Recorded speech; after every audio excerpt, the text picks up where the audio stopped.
النور لاح النور لاح لما حضرنا أبا زهراء.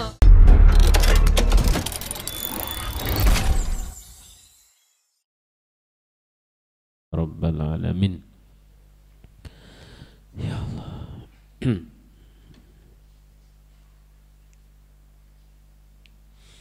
Sebelum kita mulai, kita berdoa dulu. Ada 3 doa yang kita mohonkan kepada Allah.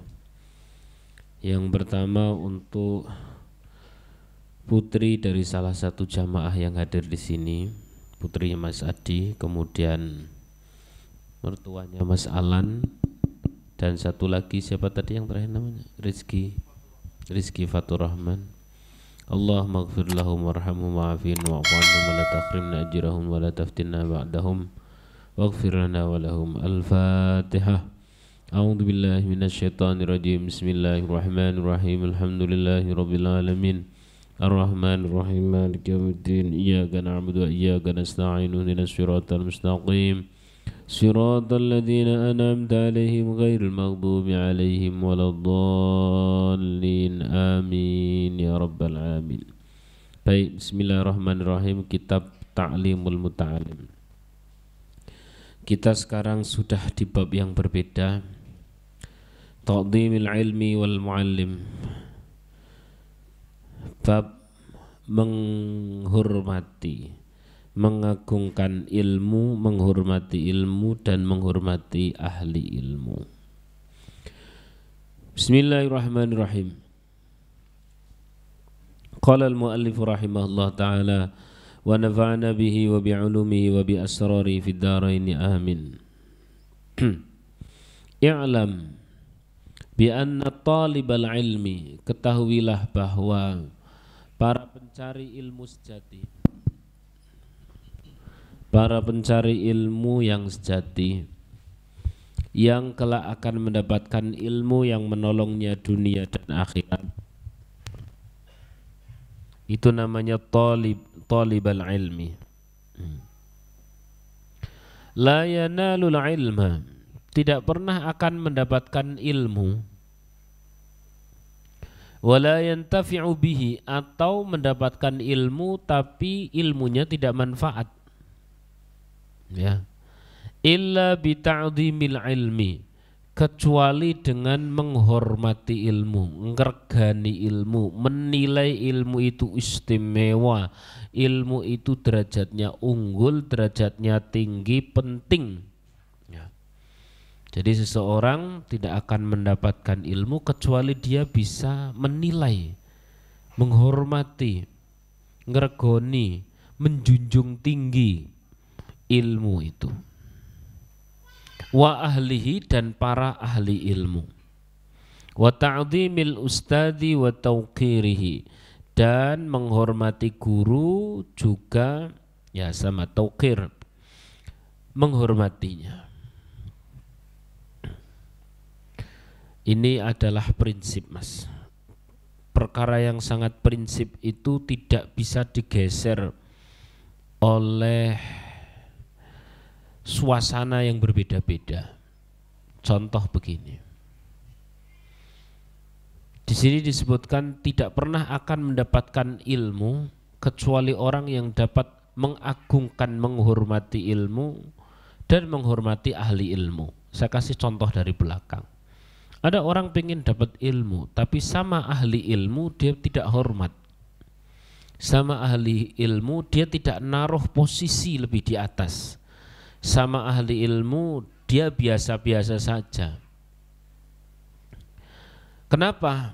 Karena katanya ahli ilmu ini wonge ngono. Nah, kata-kata wonge ngono, kata-kata misalkan orangnya begitu, orangnya kolot, orangnya itu katrok, orangnya itu kasar, orangnya itu gak bisa dicontoh, orangnya itu dan sebagainya, lalu menjadi kita tidak menghormatinya dari sisi ahli ilmu. Nah, ini namanya terpengaruh. Ada perkara prinsip yang tergeser oleh sesuatu yang sifatnya itu bisa berubah. Kalau dia ahli ilmu tidak bisa berubah karena dia hafal Quran misalkan. Tapi kalau satu ketika dia lalai misalkan, dia melakukan sebuah dosa, kemudian kita tidak jadi menghormatinya, nah ini yang masalah kita. Sallallahu alaihi Nabi Muhammad. Ditutup saja Mas, monggo terus agak maju dikit ke depan, maju silahkan maju.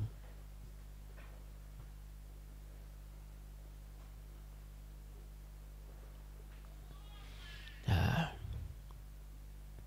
jadi menghormati Al-Quran itu perkara prinsip.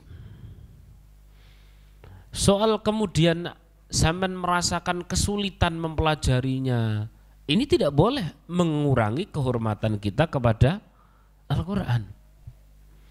Hadis, kita menghormati ilmu bernama ilmu hadis. Setelah kemudian kita tahu ternyata ilmu hadis itu ada yang mengatakan bahwa itu ilmu nomor 2 secara ilmu Al-Quran, kita tetap tidak boleh kemudian menurunkan grade kita. Apalagi permasalahan itu bukan pada ilmu hadisnya, tapi permasalahan ada di dalam diri kita. Itu lebih parah lagi. Nah, lebih parah lagi permasalahannya ada pada suara-suara tok, suara-suara sumbang. Maka bahwa menghormati ilmu sama menghormati ahli ilmu itu sudah perkara prinsip. Saya kasih contoh. Ada orang mondok ke anak, entah itu jenengan atau siapapun itu.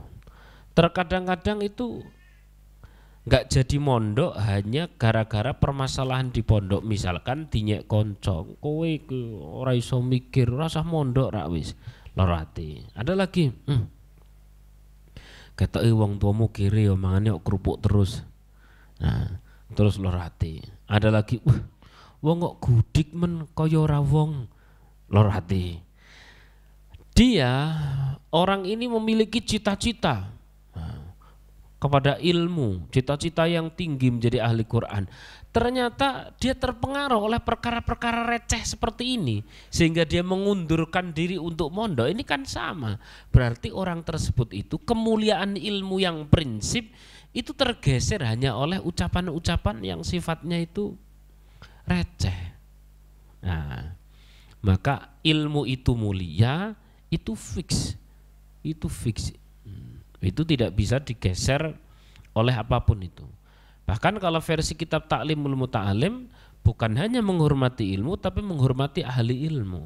Hari ini zaman berteman atau berkunjung atau memiliki seorang ahli ilmu, lalu selain Rasulullah, ingat ya, selain Rasulullah, semakin kita kenal biasanya semakin berkurang berkurang hormat kita.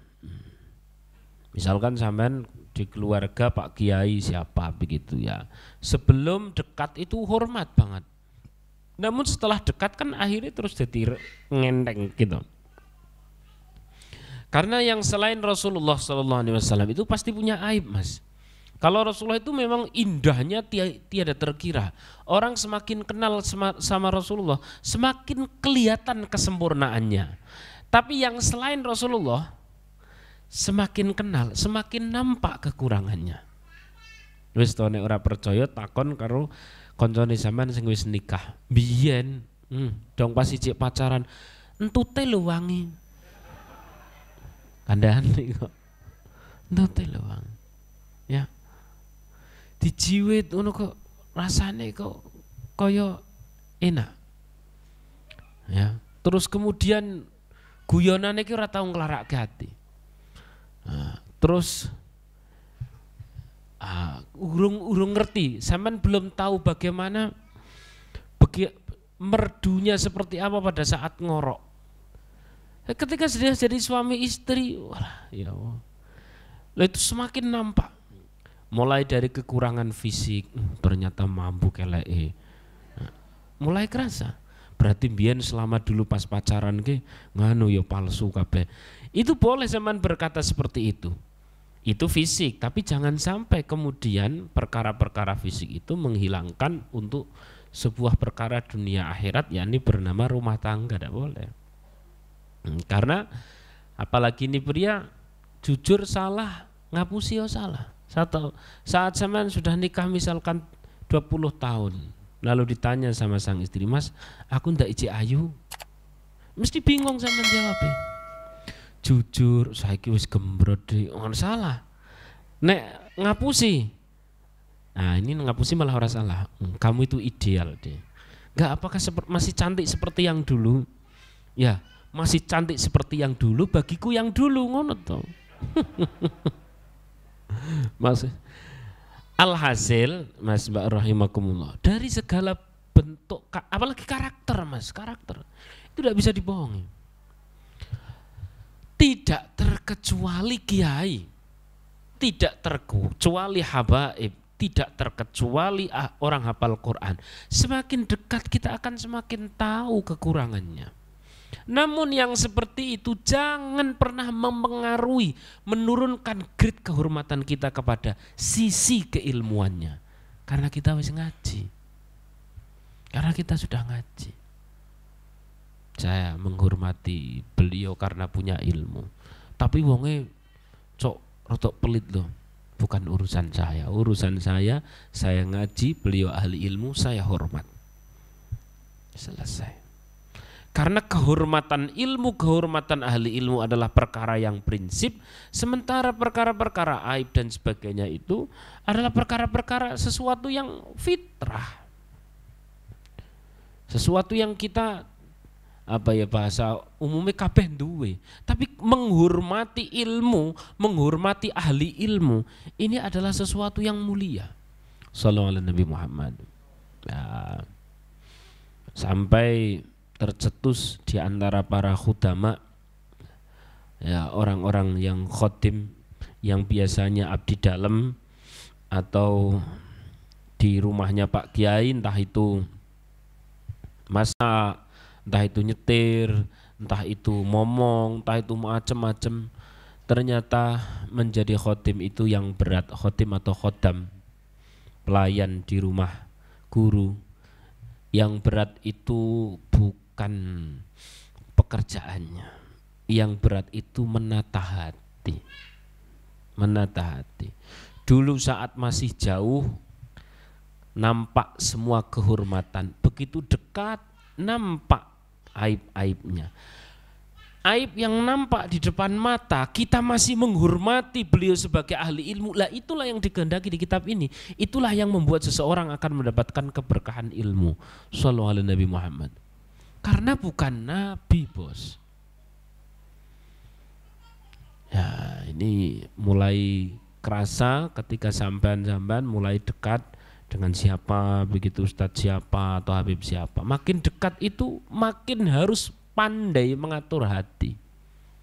Sepanjang bukan nabi itu pasti punya kekeliruan, punya aib, karena tidak maksum.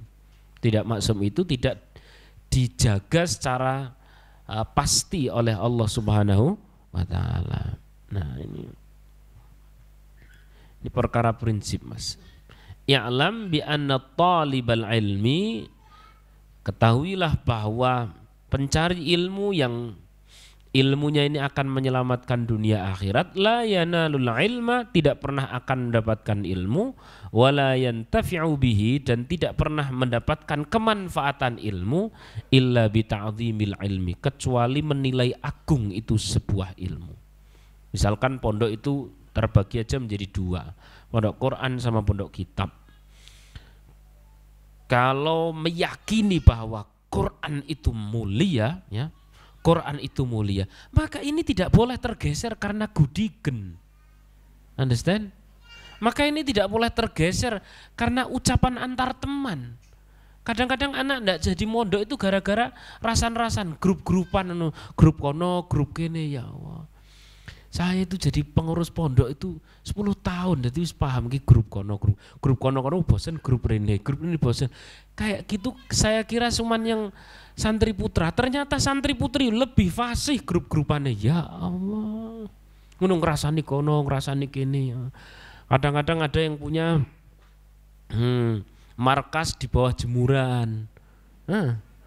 Ada lagi yang punya markas di kantin. Ini mesti sing anake wong rotok duwe ngono kae. Ngono ceritane lagi koncone semangan, orang urus to ya. Ngono.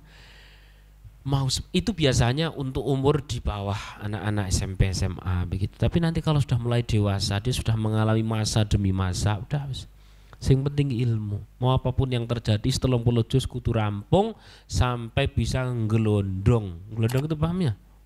Ngelondong itu satu majelis bisa baca dari juz 1 sampai juz 30. Mulai subuh biasanya selesai nanti maghrib. Udah selesai. Di sebagian pondok mengharuskan seperti itu, di sebagian pondok lagi tidak mengharuskan. Anjuran nanti besok kalau sudah mulai mondok ke anak-anak, cari yang mengharuskan seperti itu, biar hafalannya itu kuat sekalian. Ada lagi setelah bisa ngelondong 30 juz, nanti ngelondongnya 30 juz lagi, ngelondong 30 juz itu selama 40 hari, berarti setiap hari satu kali khataman. Pagi mulai Fatihah, sore sudah An-Nas. Ada lagi yang mewajibkan pagi Fatihah, sore An-Nas dalam kondisi puasa selama 40 hari. Kenapa 40 hari? Tajribah. Untuk memberikan mujahadatun nafs, jihadun nafs, memerangi hawa nafsu. Kalau itu sudah mampu, biasanya nanti ini mau jadi TNI, mau jadi polisi, mau jadi ibu rumah tangga, ini Quran dan mendarah daging kalau sudah seperti itu. Lah nek sing ukur rampung setoran tok ya Allah, kau ming kantin wis lali. Sallallahu alaihi Nabi Muhammad. Nah, jadi kemuliaan ilmu, saya tadi sampaikan misalnya pondok ada dua, pondok Quran sama pondok kitab. Kalau pondok Quran targetnya jelas, yakni selesai hatam 30 juz sampai bisa gelondong. Itu menjadi perkara mulia yang bisa menjadikan kenang-kenangan dunia akhirat.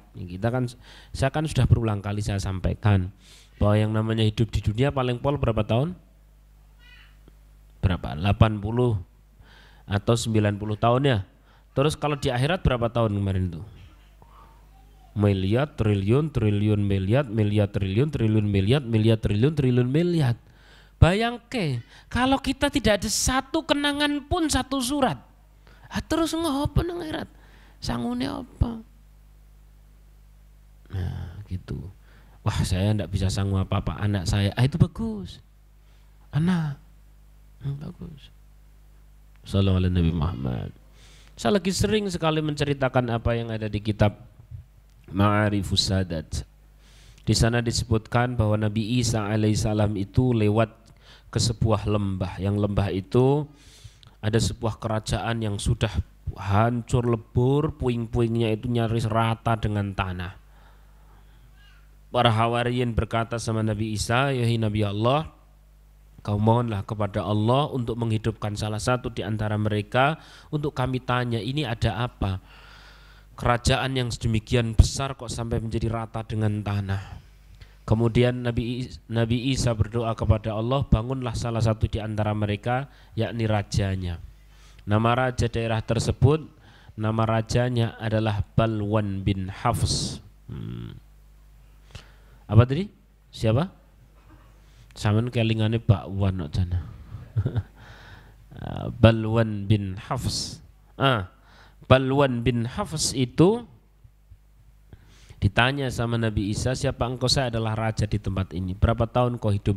Aku hidup tidak kurang dari 1000 tahun. Aku telah menaklukkan tidak kurang dari 1000 wilayah. Aku memiliki beribu-ribu pasukan perang. Aku menikahi tidak kurang dari 1000 gadis. Aku hidup lebih dari 1000 tahun. Orang zaman dulu. Tapi begitu aku mati, ternyata semua bagaikan mimpi. Wong sing uripe 1000 tahun mas, orang yang hidupnya 1000 tahun, begitu mati saja bagaikan mimpi, malas gitu. Persis seperti perkataan Sayyidina Ali karamallahu wajhah. Sayyidina Ali berkata bahwa orang hidup itu adalah orang yang tidur, dia bangun ketika mati. Sangat cepat. Jadi bisa bayangkan, orang hidup 1000 tahun saja males, apalagi model-model kita. Ya, itu ya hidup 1000 tahun, nikahi 1000 istri. Itu saja ndak kroso, hanya kenang-kenangan yang sangat sementara. Apalagi sampean Mas. Ya Allah. Urip ya paling kelak ya 80 tahun. Itu pun masih misteri. Nikah, nek. Ayo. Lalu kemudian mati terbangun. Apa terus kemudian tinggalan kita? Apa kenang-kenangan kita? Apa yang kita bawa? Masya Allah. Sangat cepat ini. Persis seperti orang tidur. Sampean tahu kan kalau orang tidur itu seperti apa? Orang tidur itu apalagi tidurnya rep-repen. Apa rep-repen? Ketindian ya. Orang tidur ketindian itu pas lagi tidur pas ketindian itu jerit-jerit. Nggak ada orang dengar. Ya, tolong, nggak ada yang dengar. Pernah kan ketindian seperti itu? Kayaknya waktunya lama banget. Begitu bangun, oh ternyata aku ngimpi. Ditelok paling-paling kan paling 1 jam. Itu saja kayak lama banget, luar biasa. Kayak gitulah orang mati terhadap orang yang hidup di dunia. Persis seperti orang yang tidur. Hidup ini persis seperti orang tidur. Dan kemudian kita bangun, yakni dengan apa? Mati, malas. Lalu kalau kita tidak punya kenang-kenangan untuk ilmu, apanya Mas? Ilmu itu masih dalam bentuk ilmu saja ya, sudah mulia. Maka tadi sudah saya sampaikan, kembali lagi ke tema ya. Tadi itu pondok ada 2, ada pondok Quran, pondok kitab. Kalau memang zaman masuk ke pondok Quran, ya sudah harus meyakini bahwa Quran itu kedudukannya sedemikian tinggi, sedemikian terhormat. Ia tidak tergeser oleh gudik, tidak tergeser oleh omongan tetangga, tidak tergeser oleh orang tua yang kirimannya kurang rutin, tidak tergeser oleh grup-grupan pondok mau nang ngisor jemuran. Tidak tergeser oleh apapun sampai selesai, benar-benar selesai. Dan sampean tahu, andaikan sebelum selesai kok mati, terhitung apa? Jihad. Matinya sebagai mati syahid. Kurang mulia apa coba ilmu? Shallallahu ala Nabi Muhammad. Apalagi kemuliaan ilmu itu cuma tergeser oleh rasa ngantuk. Isu rapopo timbang orang mangkat lah. Nah apa? Timbang orang mangkatnya dari mana-mana masalah. Alhamdulillah. Masya Allah. Kemudian pondok kitab itu biasanya adalah urusannya tafaqquh atau fikih, tatanan orang bagaimana beribadah, bagaimana menuju Allah, A sampai Z-nya, sejak wudu, sholat, puasa, haji, umroh, zakat dan sebagainya.